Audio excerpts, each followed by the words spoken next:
प्रशांत है, बीएचयू के भी टॉपर है, आज जेएनयू में पढ़ रहा है। आप सभी को पता है कि हम जेएनयू टूर पर हैं, तो आप अपना परिचय बताइएगा सबसे पहले।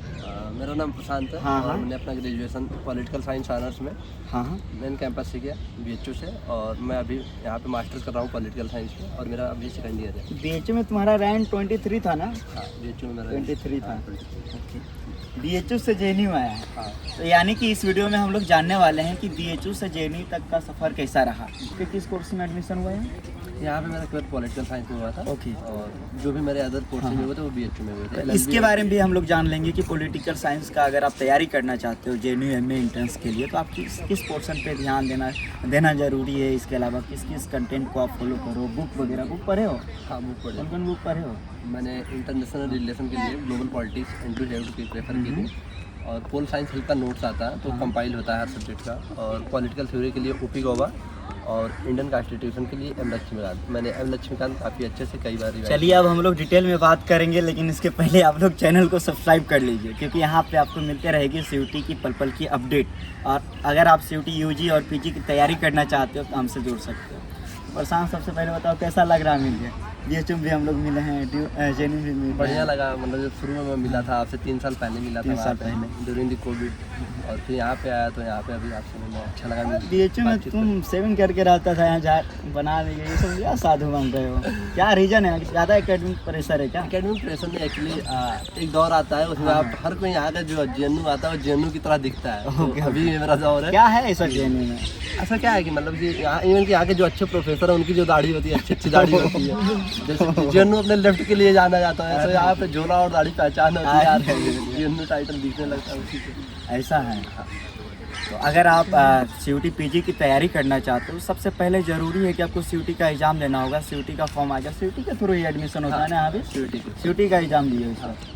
तो आपका एग्ज़ाम का पैटर्न क्या रहा था? हमारे एग्जाम का जो पैटर्न था, मतलब कि 25 क्वेश्चन थे हमारे जनरल अवेयरनेस के थे, और 75 थे हमारे 2 मिनट। तुम्हारा अभी सेकेंड ईयर है? हमारा सेकंड ईयर। देखिए बच्चों, सबसे पहले हम बता रहे हैं इस वर्ष से हट गया है 25 क्वेश्चन, यानी पार्ट 1। हाँ, पार्ट। तो आप सिर्फ 75 क्वेश्चन का ही तैयारी आपको करनी पड़ेगी। तो आप इस वीडियो में ना पूरा फोकस हम लोग रखेंगे 75 क्वेश्चन का जो है उसी पे। तो उस पर बताओ कि कैसे तैयारी करना चाहिए।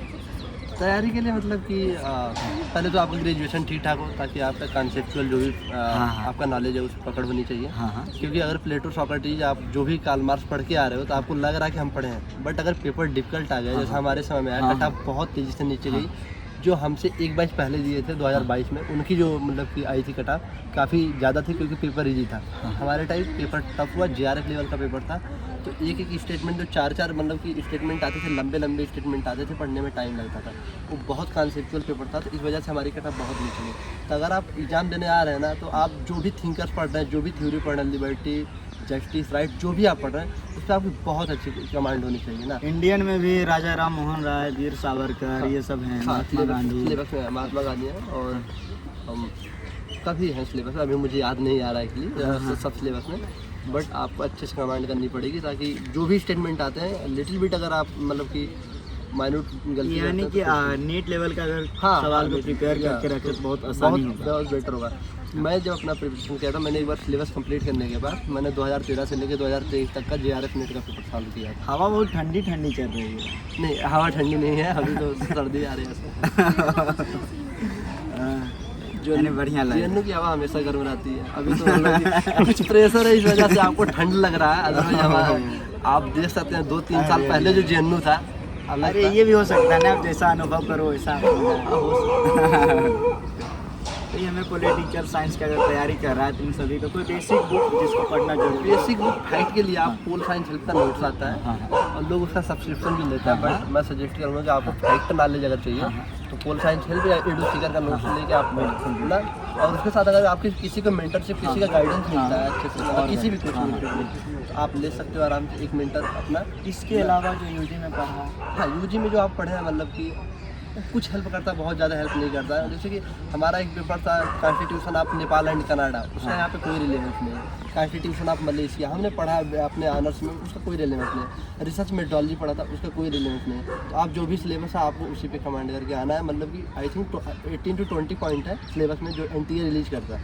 आप उसी पे फोकस कीजिए। जो भी थिंकर्स उतना ही लिमिटेड पढ़िए। अगर आप एक्स्ट्रा एक थिंकर से एक्स्ट्रा पढ़ के आएंगे तो आपको कोई बेनिफिट होने वाला नहीं। तो आप अपने सिलेबस जो भी है उसी पे फोकस रहिए। और सोर्स जो भी है आप अच्छे सोर्स किताब से, जैसे पॉलिटिकल थ्योरी के लिए आप ओपी गौमा है उसको कंप्लीट अच्छे से पढ़िए। इंटरव्यू की पॉलिटिक मतलब क्या है, जो IR के अप्रोचेज है उसको बहुत अच्छे से पढ़िए। इंडियन कॉन्स्टिट्यूशन के लिए M लक्ष्मीकांत के अलावा कहीं मत जाइए, वो सफिशिएंट है। मुझे लगता है थिंकर से 15 से 17 सवाल आता है एवरेज। यानी ये वाला पोर्शन काफ़ी कवर करना पड़ेगा, कवर करना पड़ेगा। और इसके अलावा संविधान वाला जो पोर्शन है ये सब कैसा सवाल लक्ष्मीकांत से फंस जाते हैं। लक्ष्मीकांत से जरूर उससे बाहर नहीं आ पाते। अगर आप अच्छे से लक्ष्मीकांत पढ़े आ रहा है, इवन UPSC जब जोड़ नहीं निकाल पा रहा लक्ष्मीकांत का, तो NTA का हाथ निकालेगा तो कहीं ना कहीं आएगा। बीचू में भी तुम पढ़ा 3 साल, JNU में पढ़ रहा है, क्या अंतर है? अंतर में अगर आप देखें तो जैसे कि कहा जाता है कि human is the social animal ना।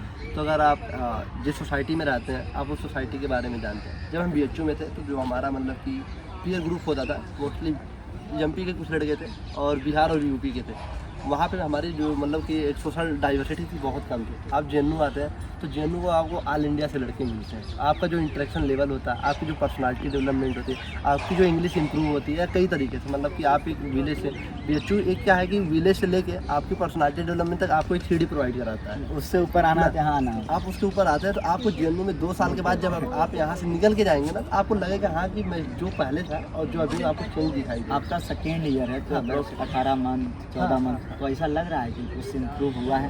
अब मैं कैसे बता सकता हूँ, आप लोग बता सकते हैं, जो मेरे दोस्त हैं आप वो बता सकते हैं कि क्या चेंज हुआ है। तो ये यहीं तक हम लोग रखते हैं। आप लोग चैनल के साथ बने रहिएगा क्योंकि और भी इंटरव्यू का वीडियो यहाँ पे आते रहेगा। तो बहुत बढ़िया लगा प्रशांत। और सब बढ़िया ना? बढ़िया। मजे में। जो जूनियर है उनको क्या कहना चाहेंगे, जिनका भी सपना है JNU आने का? बहुत अच्छे से तैयारी करें, अच्छी एग्जाम दें। डर लग रहा होगा JNU में होगा कि नहीं होगा? हाँ डर तो लगता है, मतलब कि होता है, होगा या नहीं होगा तो फिर कहाँ जाएंगे। अगर नहीं होता है और आप एकेडमिक में इंटरेस्टेड है तो आप हैदराबाद और BHU में चलिए, आप वहाँ पे जा सकते हैं। अभी जामिया भी है, जामिया भी है। जामिया आप अलग से वो इसका एंट्रेंस होता है, आप अलग से अप्लाई करें। और जिसका सोशल स्टेटस मतलब कि इकोनॉमिकल कंडीशन ठीक और DU आप तैयारी कर सकते हैं मास्टर से। चलिए बने रहिए हमारे साथ, मिलते हैं किसी और पर्पस के साथ। जय हिंद।